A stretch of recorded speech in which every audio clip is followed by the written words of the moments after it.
Dear brothers and sisters, Assalamu alaikum wa rahmatullahi wa barakatuh. Today, inshallah, we will summarize para number 26, part number 26, which consists of 6 surahs and total number of verses are 195 verses. Inshallah, we summarize into about 60 critical and important points.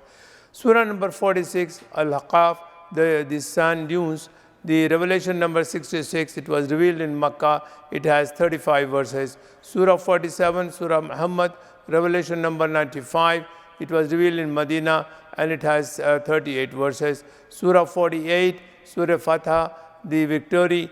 The revelation number is 63. It was revealed in Medina and it has 29 verses. Surah number 49, Surah Hujurat, the rooms. The revelation number is 106. It was revealed in Medina and the 18 verses are in this surah. Surah number 50, Surah Qaf. The revelation number is 34. It was revealed in Makkah. It has 45 verses. Surah number 51, Ad-Duriyat, the wind. The revelation number 67. It was revealed in Makkah and it has 30 verses. Now we will inshallah summarize Surah number 46, Al-Haqaf. Allah says, show me if those gods whom you invoke beside Allah have created anything in the heaven or earth, or have revealed a book like Qur'an. Allah says when Prophet ﷺ used to recite the Quranic verses to the disbeliever, they would call it is an open magic. And they say to Muhammad sallallahu alaihi wasallam that he has forged the Quran. Muhammad sallallahu alaihi wasallam knowledge is only limited to what Allah has revealed to him. In verse 13, Allah says, those who say our Lord is Allah, they will have no fear, nor they will have any grievances. Allah ordered to man to be good to his parents. His mother carried him and gave birth to him with hardship, and his pregnancy and the weaning period is 30 months. Allah says, my Lord, enable me to be grateful for your favor which you have bestowed upon me and as well as on my parents. Allah says, who said to his parents, Uff, upon both, I do not believe that I will be raised again after death. His parents cry for help and say to his son, oh, you accept the true faith of Islam. In verse 20, the disbeliever will be exposed to the hellfire on the day of judgment, and it will be said to them, you have consumed good in the world and enjoyed it. So, you will be punished today with the torments of humiliation for your arrogance that you used to show on the earth. Allah reminds Prophet ﷺ of the incidents when he was returning from Taif.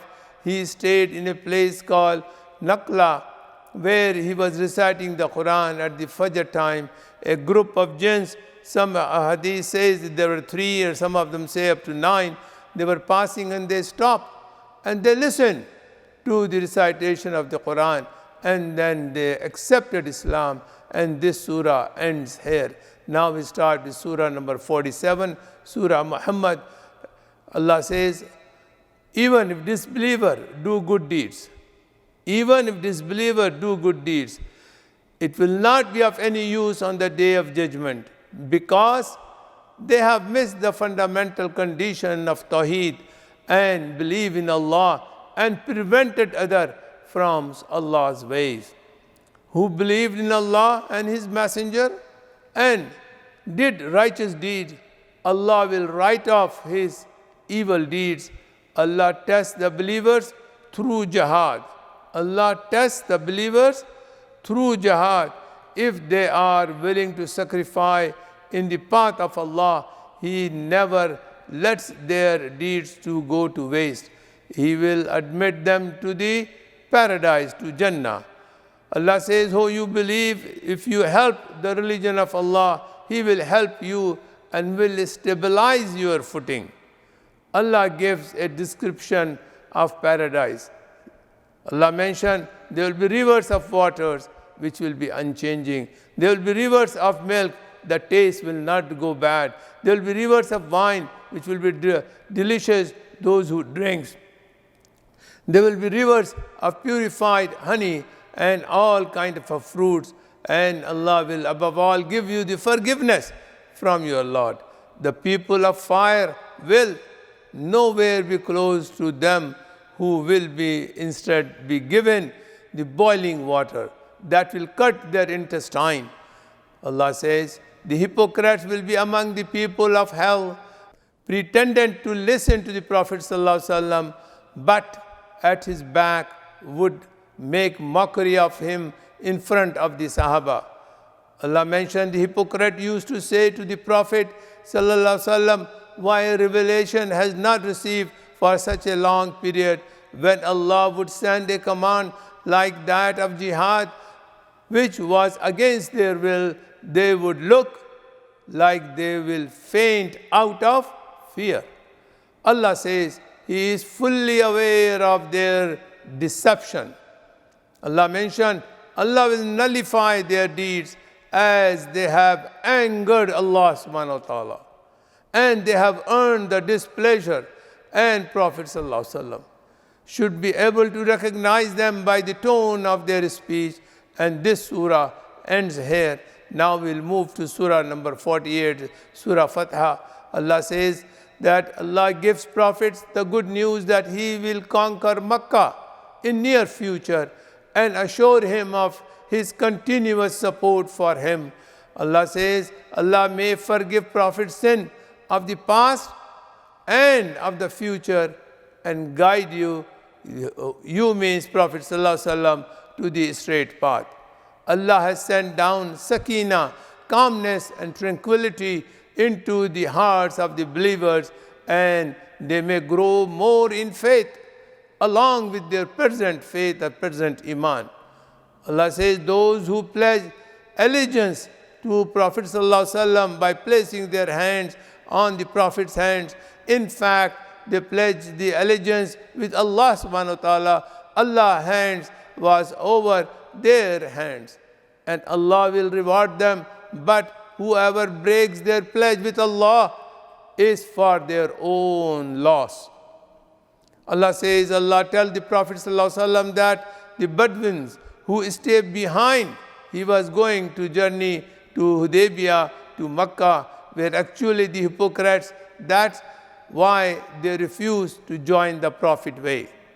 And by saying that they are busy in managing the affair of their family, and they were actually afraid of the war, they were afraid of the death with the pagans upon going there. And Allah says He is fully aware of them. Allah foretell Muhammad sallallahu alaihi wasallam that these very Bedouins will request him to join them in the battle of Khaybar, because of their strong expectation that the Muslim will be able to secure a lot of spoil in this war, and they wanted a share in those war spoils. Allah asked Muhammad sallallahu alaihi wasallam not to allow them to join, and announced that only participant of Hudaybiyah will be able to join in the expedition of Khaybar. Allah admires the Sahaba for their attitude of sticking together with Prophet sallallahu alaihi wasallam on the occasion of Hudaybiyah. Allah says that He sent down tranquility in their hearts when they were unwilling to accept the terms and the treaty, and gave them the victory shortly after the Khaybar. Allah explained to believers that the reason for not fighting at Hudaybiyah was not because of any apprehension that the Muslim would have lost. Rather, it was because of the large number of Muslims living in Makkah and being killed if the battle would have happened. Allah says that the Prophet's dream of entering Makkah, shaving their heads and performing Umrah will definitely be fulfilled, inshallah, after their victory at Khaybar. And the surah ends here. Now, the surah number 49, Surah Hujurat, Allah says, Allah referred to the Sahaba saying, they should not express their view or decide on any matter in the presence of the Holy Prophet ﷺ, unless he himself asks for their opinion. Similarly, they should not raise their voice above the voice of the Prophet ﷺ, otherwise their good deeds will go to waste. And have proper etiquettes when you are visiting the Prophet ﷺ residence. Allah says, "Oh, you believe, if a sinful person brings you a news or a report, verify it is for correctness before you cause any harm to the other people out of your ignorance, and then become remorseful on what you did." So important thing is, before you forward any news, we must verify it. Allah says, Allah advised the Sahaba that they are allowed to place suggestions to the Prophet ﷺ. They are allowed, but should not expect that their suggestions will be accepted by the Prophet ﷺ, because he will make the ultimate decision in the best interest of the Ummah, and that will be the better for everyone. Allah says, all believers are brothers, and when two groups of believers fight among each other, seek reconciliation between them and be fair and just. If one commit aggression, then fight them until it comes back to Allah's commandments. Believing man or woman should not mock, should not insult, should not find faults, should not call nicknames to other, as the former may be better than the latter. Allah says, avoid holding other guilty without sufficient proof due to suspicion against them. And do not be curious. Do not be curious to find other people's fault, backbiting against each other. Does anyone would like to eat the meat of your dead brother? This is equivalent to doing the ghiba or backbiting. Allah says, when the Bedouin from the tribe of Banu Asad came to Prophet ﷺ and the Muslim in the period of the famine and claimed to have embraced Islam, Allah shows their true picture and says, believer in fact are those who have no doubt in Allah and His Messenger and struggle with their riches and their lives in the way of Allah. And this surah ends here. Surah number 50, Surah Qaf, Allah says, the pagans used to refuse the possibility of resurrection because once their bodies are eaten up, it is impossible to bring back together. But Allah says, it is not difficult for Him to reassemble the body and give its new life. The nations denied the messengers were the people of Nuh, the people of Ras, people of Samud, people of Ad, people of Fir'aun, people of Lut alayhi salam, people of Wood, and the Tawbah. Allah says, indeed, we have created man and we know his inner thought. We are closer to him than his jugular vein. Allah has appointed 2 angels for every man, for every person. One on his right, other one on his left, which records every deed. When the trumpet will be blown, every man will come with 2 angels. One will drive him to the field of the reckoning, and the other one will testify for his deeds. When the disbeliever will see their punishment, they will plead that it was in fact Shaitan who misled them, and therefore Allah should punish Shaitan. The Shaitan, the Iblis, will say to Allah, I did not cause him to rebel, but he himself gone astray, gone the wrong path. Allah will say, do not quarrel with me. I had sent you my decision in advance. Allah will say to hell, are you filled up? Are you complete? The hell will respond, no, is there some more to be eaten in my belly? While God-fearing people will be taken to Jannah, and it will be said to them, this is what you were promised, and the surah ends here. The surah number 51, the last surah, the surah Zuriyat, the wind. The Allah subhanahu wa ta'ala says, Allah takes oath of the wind and the clouds, that demonstrate His power to convey that the day of resurrection is bound to come. The God-fearing, who will be the admitted to paradise, will be the one who used to sleep little at night.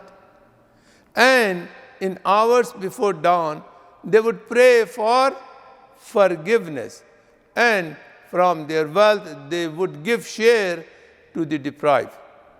When angel came to the Prophet Ibrahim alayhi salam, and he disguised them as human beings, Ibrahim alayhi salam offered them a meat to eat, but they refused to eat. Ibrahim alayhi salam felt a little bit upset and worried. Who are they?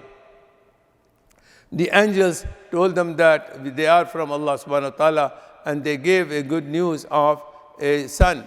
The Ibrahim alayhi salam's wife said that we are very old, how is it possible? But the angel said, if Allah said, kun fayakun, then the things will happen. And that's the way the surah, the ends, and the whole para 26 finishes here. I pray to Allah subhanahu wa ta'ala, may Allah guide us to read, understand, and implement Quran on ourselves, and we spread the Quran message in our community. Thank you.